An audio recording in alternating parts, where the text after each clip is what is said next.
Hello friends, welcome. आज हम यहाँ पे नाबार्ड ऑफिस अटेंडेंट का रीजनिंग का पेपर 7 सॉल्व करने वाले हैं। मॉक पेपर 7 है ये। इसके बाद और 3 मॉक पेपर आएंगे एंड देन उसके बाद important plus expected questions. Okay, जैसे और यहाँ पे जो लेवल है उसके बाद इम्पोर्टेंट प्लस एक्सपेक्टेड जो है वो थोड़ा चेंज होगा।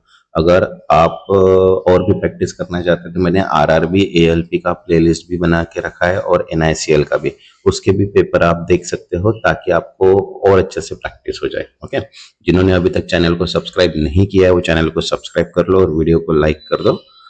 ठीक है, चलो स्टार्ट करते हैं अपन अभी। तो फर्स्ट क्वेश्चन यहाँ पे है, देखिए फर्स्ट क्वेश्चन क्या बोला है, what is the next number in the series 2, 6, 12, 20 and 30। तो देखो 2, 6, 12, 30 तो सबसे पहले पैटर्न समझ में आना चाहिए। तो पैटर्न इसका क्या है, यहाँ पे देखो 2 का 4 का प्लस है, यहाँ पे 6 का प्लस है, यहाँ पे 8 का प्लस है, यहाँ पे 10 का और फिर 12 का। मतलब यहाँ पे जो वैल्यू है वो क्या है, इवन नंबर में वैल्यू क्या हो रही, इंक्रीज हो रही। तो लास्ट वैल्यू जो है वो अपनी क्या है, 30 है। तो 30 में अगर 12 ऐड करेंगे तो कितना आ जाएगा अपना 42। तो करेक्ट आंसर क्या हो गया यहाँ पे 42। Okay, next.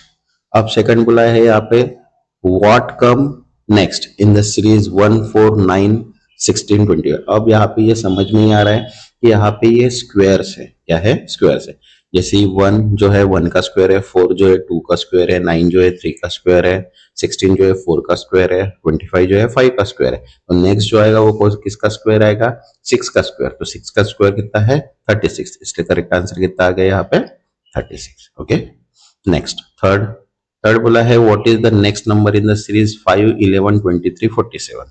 तो देखो 5, 11, 23, 47। तो इसमें अगर पैटर्न देखा जाए तो 5 इंटू 2 प्लस 1 मतलब 11, 11 इंटू 2 प्लस 1 मतलब 23, 23 इंटू 2 प्लस 1 मतलब 47 एंड 42 प्लस 1 42 इंटू 2 प्लस 1 मतलब 95। इसलिए करेक्ट ना आंसर क्या आ गया इसका 95। Okay, next fourth. अब यहाँ पे बोला है कि if A is a son of B and B is a brother of C, what is C relation to the A. देखिए ए जो है वो कौन है, सन है बी का। ओके, और बी जो है वो ब्रदर है सी का। ओके, तो यहाँ पे what is the relation of C to A. तो ए का और सी का रिलेशन, तो सी कौन है ए का, एक तो अंकल भी हो सकती है या फिर आंट भी हो सकती है, क्योंकि यहाँ पे जो सी है उसका जेंडर स्पेसिफाई नहीं है। अगर जेंडर स्पेसिफाई होता तो अपन करेक्ट आंसर निकाल सकते थे। इसलिए यहाँ पे क्या है, none of this. Okay, next fifth. अब बोला यहाँ पे फिफ्थ में कि if P is a daughter of Q and Q is a sister of R, how is R related to P। देखो P क्या बोला है, P is a daughter, daughter है किसकी, Q की, एंड Q जो है वो सिस्टर है R की। How is R related to, देखो अभी R रिलेटेड टू A, मतलब इनडायरेक्टली यहाँ पे अभी अपने को पता चल रहा है क्या, नहीं पता चल रहा है कि अंकल है आंट है, कुछ भी नहीं। इसलिए भी इसका जो आंसर आएगा वो अंकल या आंट आएगा। ओके, क्योंकि यहाँ पे क्यू जो है वो सिस्टर बोले लेकिन आर का कोई रिलेशन या जेंडर स्पेसिफाई नहीं है, इसलिए इसका भी आंसर क्या आएगा, अंकल या aunt. Okay, next six.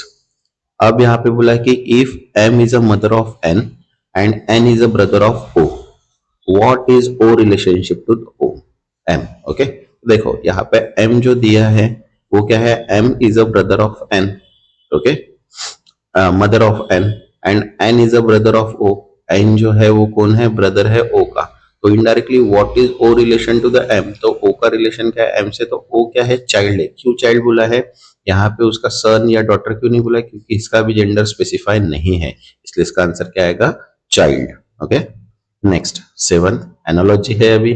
Find the analogy, engine is to car then brain is to body. Same thing है, अगर इंजन जो है वो कार का फंक्शनिंग है तो ब्रेन जो है वो बॉडी को कंट्रोल करने का काम करता है। Okay, next 8, find the analogy, word is to sentence as a note is ridge to. Okay, देखिए वर्ड अगर सेंटेंस है तो नोट इज रिलेटेड टू क्या है, सॉन्ग है। Okay, next ninth, find the analogy, sculpture is related to the sculpture, is painter is related to the artwork. Okay, next 10th। अब यहाँ पे कोडिंग डिकोडिंग दिया है, तो in certain code bat is written at CAV, how is cat coded as. तो देखो bat के लिए इन्होंने अभी पैटर्न देखा जाए तो CAV का जो पैटर्न है वो क्या है, ओके, बी के बाद सी है, ए कोई डिफरेंस नहीं है, टी के बाद +2 है। तो यहाँ पे ये जो पैटर्न क्रिएट हो रहा है सेम पैटर्न अपन किसके लिए बनाएंगे, यहाँ पे कैट के लिए। तो सी के बाद डी आएगा, ए एज इट इज रहेगा, टी के बाद 2 आया तो वी, मतलब डी ए वी इसका क्या रहेगा, करेक्ट आंसर रहेगा। Okay, next 11th, if gamer is coded as I8TOX, how is player coded as? तो देखो गेमर के लिए अभी यहाँ पे I8TOX दिया है, यहाँ पे I, अच्छा यहाँ पे चेंज है, ओके ये है IAOET दिया है, मतलब यहाँ पे जो पैटर्न क्रिएट हो रहा है वो +2 +1 +2 +1 एंड +2 का दिया है। तो सेम प्लेयर के लिए भी अपन सेम पैटर्न बनाएंगे। तो सेम पैटर्न अगर बनते थे तो PQRL, okay as it is, ABC, उसके बाद Y एज इट इज, उसके बाद EFG एंड RR, मतलब इनडायरेक्टली ये जो आंसर है कौन सा है, RLCYGR इसका क्या है, करेक्ट आंसर है। ओके, नेक्स्ट 12th, अब बोला यहाँ पे if cow is coded as 3 15 23, how is dog coded. तो देखो सी की जो वैल्यू है वो 3rd पोजीशन है, ओ की जो वैल्यू है 15 पोजीशन है एंड डब्ल्यू की जो पोजीशन है वो 23 पोजीशन है। वैसे डॉग की अगर देखते तो डी की पोजीशन जो है 4th पोजीशन है, ओके अल्फाबेटिकल वाइज, ओ की 15 पोजीशन है एंड जी की 7 पोजीशन, तो 4 15 7 इसका क्या आ गया, करेक्ट आंसर आ गया। ओके, नेक्स्ट 13, अब यहाँ पे बोला है a person is facing north and walk 30 meters, turn right and walk 20 meters, okay turn left and walk 30 meters, in which direction he is facing now. तो देखो यहाँ से अपन ए से स्टार्ट करते हैं, तो इसने 30 मीटर वॉक आ गया, नॉर्थ गया मतलब यहाँ पे, देन इसके बाद राइट गया 20 मीटर्स एंड देन उसके बाद लेफ्ट गया फिर से 30 meters, in which direction he is facing now. तो इसका जो डायरेक्शन ये कौन सा है, नॉर्थ डायरेक्शन है, इसलिए करेक्ट आंसर क्या है, नॉर्थ। ओके, नेक्स्ट 14, अब यहाँ पे बोला है कि if a person walk 50 meter south then turn east and walk 100 meter and finally turn north and walk 50 meter, how far he is from his starting point. देखो A से start करते हैं तो ए पर्सन जो है north की तरफ गया है, मतलब यहाँ से यहाँ गया बी की तरफ, ओके देन यहाँ से ईस्ट टर्न लिया 100 मीटर्स, देन यहाँ से फिर से नॉर्थ लिया 50, मतलब यहाँ पे आ गया। अब स्टार्टिंग पॉइंट ये था, तो ये जो डिस्टेंस है, तो ये डिस्टेंस कितना है इसका, 100 मीटर का, क्योंकि ये जो डिस्टेंस है कितना है 100 मीटर, तो ये भी डिस्टेंस कितना आएगा 100 मीटर, का आंसर क्या आएगा 100 meter. Okay, next 15, a man walk 30 meter toward west, then turn left and walk 20 meters, after that he turn left again and walk 30 meters, what is he from the starting point। देखो यहाँ पे अगर ए की देखते तो ए यहाँ से start हो रहा और वो वेस्ट की तरफ जा रहा है, मतलब यहाँ पे आ गया 30 मीटर, देन यहाँ से लेफ्ट टर्न लेके 20 मीटर्स यहाँ पे आ गया, देन अगेन 30 मीटर्स यहाँ पे आ गया। अब बोला कि how is from the starting point, तो ये जो डिस्टेंस है कितना है 20 मीटर्स का, तो करेक्ट आंसर क्या हो गया इसका 20 मीटर्स। ओके, नेक्स्ट 16, अब यहाँ पे बोला है in a row of 15 people if A is sitting 6th position from the left and B is at 9th position from the right, तो how many people between A and B. तो देखो total numbers कितने अपने पास 15, B की पोजीशन right hand से अपने को 9 दी है, तो लेफ्ट हैंड से अगर निकालते हैं तो 15 - 9 + 1 मतलब कितना होगा इनडायरेक्टली 7, मतलब बी की पोजीशन लेफ्ट साइड से कितनी है 7 और ए की पोजीशन कितनी है 6 है, तो 7 - 6 - 1 तो इनडायरेक्टली 0, तो दोनों के बीच में कितने पर्सन है 0 पर्सन है। ओके, नेक्स्ट 17, अब यहाँ पे बोला if there are 12 people in a row and A is 5th from left, okay, while B 6th from right, how many people are there between A and B। तो देखो total कितने हैं 12 people है, B की right की position कितनी है 6th है, तो लेफ्ट की पोजीशन निकालेंगे तो लेफ्ट की पोजीशन 12 - 6 + 1 मतलब कितना हो गया 7th हो गया। अब total between A and B देखते तो 7 - 1 - 1 तो कितना आ गया 1, मतलब इनडायरेक्टली दोनों के बीच में कितने पर्सन है 1 पर्सन। ओके, नेक्स्ट है 19, अब यहाँ पे बोला है कि 5 people are sitting on a bench to be photograph, Seema is left of Rani and right of Bindu, Mary is to the right of Rani, Rita is between Rani and Mary, then question है how is sitting immediate right of Rita. तो देखो क्या बोला है, सीमा जो है वो कहाँ पे है, is a left of Rani and right of Bindu.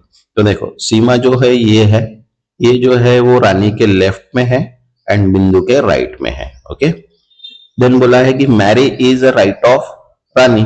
Mary जो है वो कहाँ पे है,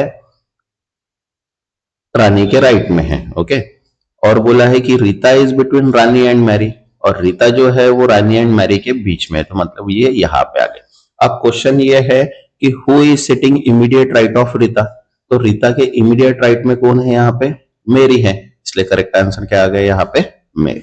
okay, next 12th, in how many chairs if A is third position and B is at sixth position, तो how many people between them, तो total कितने हैं अपने पास, 8 है। अब दोनों की पोजीशन जो है वो सेम ही दी है, तो 6 माइनस 3 माइनस 1, तो इनडायरेक्टली कितना आ गया यहाँ पे 2, तो दोनों के बीच में कितने पर्सन है, 2 पर्सन है। Okay, next 21, in a row of 12 people, if C sit third from the left and D is sitting fourth from the right, how many people, तो यहां पे देखो टोटल कितने हैं, 12 पीपल हैं। डी की पोजीशन अगर लेफ्ट हैंड से अगर निकालते हैं तो 12 माइनस 4 प्लस 1 मतलब कितना आ गया, 9। अब यहाँ पे देखते हैं कि 9 माइनस 1 मतलब डी की पोजीशन अगर लेफ्ट साइड से देखते हैं तो कितना आ गया टोटली, 8 पोजीशन। तो डी की कौन सी पोजीशन है, 8 पोजीशन है। ओके, नेक्स्ट 22, अब यहाँ पे क्वेश्चन है कि if A hash B means A is not equal to B and A% B means A equal to B, which of the following is true, तो A hash B परसेंट है। देखो तो hash मतलब क्या है, less मतलब is not equal to, तो ये नॉट इक्वल टू का सिंबल है, एंड बोला है कि A is equal to B मतलब B इक्वल टू C, तो यहाँ पे जो इक्वेशन बना ये बना, okay, A not equals to B and B equals to C, इसलिए करेक्ट आंसर वो हो गया। ओके, नेक्स्ट 23, अब यहाँ पे बोला कि if x plus y means x is greater than y and x minus y means x is less than y, what does x plus y minus z, तो देखो x plus z, तो x plus मतलब क्या हो रहा है यहाँ पे ग्रेटर देन, तो यहाँ पे देखो ग्रेटर देन का सिंबल आया, देन माइनस y मतलब क्या हुआ, लेस देन, तो यहाँ पे लेस देन का सिंबल आया, तो इनडायरेक्टली यहाँ पे x ग्रेटर देन y है and y less than z है, इसलिए a जो है वो करेक्ट आंसर है उसका। Okay, next 24, if A multiply B means A is less than B, A and B means A is greater than B, A at the rate B means A is equal to B, which of the following statement is true, तो देखो A multiply B and C, तो A multiply मतलब क्या हो गया, less than हो गया, तो A लेस देन B, और एंड मतलब क्या हो गया, ग्रेटर देन मतलब B ग्रेटर देन C, तो इनडायरेक्टली जो फर्स्ट है A less than B and B greater than C, तो is a correct answer. Okay, next 25, find the odd one out, तो देखो यहाँ पे 2 4 8 10 16 दिया है, तो यहाँ पे देखो जो 2 है, 2 के सब पावर्स है, देखो 2 का रेस्ट टू द पावर 1, 2 का रेस्ट टू द पावर 2, 2 का raised to the power 3 and 2 का रेस्ट टू द पावर 4, लेकिन 10 जो है वो कोई रेस्ट टू द पावर नहीं, इसलिए जो ऑड है वो कौन सा है, 10 है। ओके, नेक्स्ट यहाँ पे दिया है find the odd one out, 5 10 15 20 24, तो यहाँ पे समझ में आ रहा है कि 24 जो है वो क्या है, ऑड है, क्यों, क्योंकि 5 10 15 20 ये जो है वो 5 के मल्टीपल्स है, लेकिन 24 नहीं है, इसलिए जो करेक्ट आंसर है वो क्या है, 24। ओके, नेक्स्ट बोला यहाँ पे 18 21 24 27 30, तो इनडायरेक्टली जो है 18 21 24 27 एंड 30। ओके, तो यहाँ पे जो 30 है, 30 भी नहीं बोल सकते क्योंकि ये सब 3 के मल्टीपल्स है। ओके, 3 के मल्टीपल्स है, तो यहाँ पे थोड़ी वैल्यू चेंज हो सकती है, क्योंकि यहाँ पे जो है देखो 18 24 30 ये जो है इवन है एंड 21 एंड 27 ये जो है ऑड है, तो इनका अगर डिफरेंस भी देखते हैं तो डिफरेंस 3 का ही है। ओके, और बाकी कोई स्क्वायर नहीं है, बाकी कोई क्यूब भी नहीं है, तो ये थोड़ा मिसिंग सीरीज है, तो यहाँ पे जो वैल्यू है ये थोड़ी चेंज हो सकती थी यहाँ पे। ओके, नेक्स्ट स्टेटमेंट दिया है यहाँ पे, all birds have feather and penguins are bird, तो देखिए कंक्लूजन दिया है पेंगुइन्स का can fly, penguins have feathers, all birds swim and none of, तो देखो ऑल बर्ड्स हैव फीदर बोला एंड पेंगुइन्स आर बर्ड, तो indirectly penguins have feather is a correct answer. Okay, next 29 statement दिया है all mammals have lungs, okay, and whales are mammals, तो indirectly whale breathe air. Okay, देखो यहाँ पे क्या बोला है, whale live on land, whale breathe air, all mammal swims and none of the. Indirectly जो ऑल मैमल्स है वो लंग्स है, and whale is a mammal, मतलब वेल को भी क्या होंगे, लंग्स होंगे, मतलब indirectly it whales breathe air. Okay, next 30। अब यहाँ पे बोला है कि some vegetables are green, and second बोला है कि all green things are healthy. तो इनडायरेक्टली है कि all vegetable are healthy, some healthy things are vegetable, all green vegetable are healthy and none of. तो सेकंड जो है कि some healthy things are vegetable, क्योंकि all green things are healthy and some vegetables are green बोला है, इसलिए some healthy things are vegetable. Okay, next जो रहेगा वो रीजनिंग का मॉक पेपर 8 रहेगा। उसके बाद इंपॉर्टेंट प्लस एक्सपेक्टेड क्वेश्चंस अपन सॉल्व करेंगे। जिन्होंने अभी तक चैनल को सब्सक्राइब नहीं किया है वो सब्सक्राइब कर लो और वीडियो को लाइक करो। Thank you.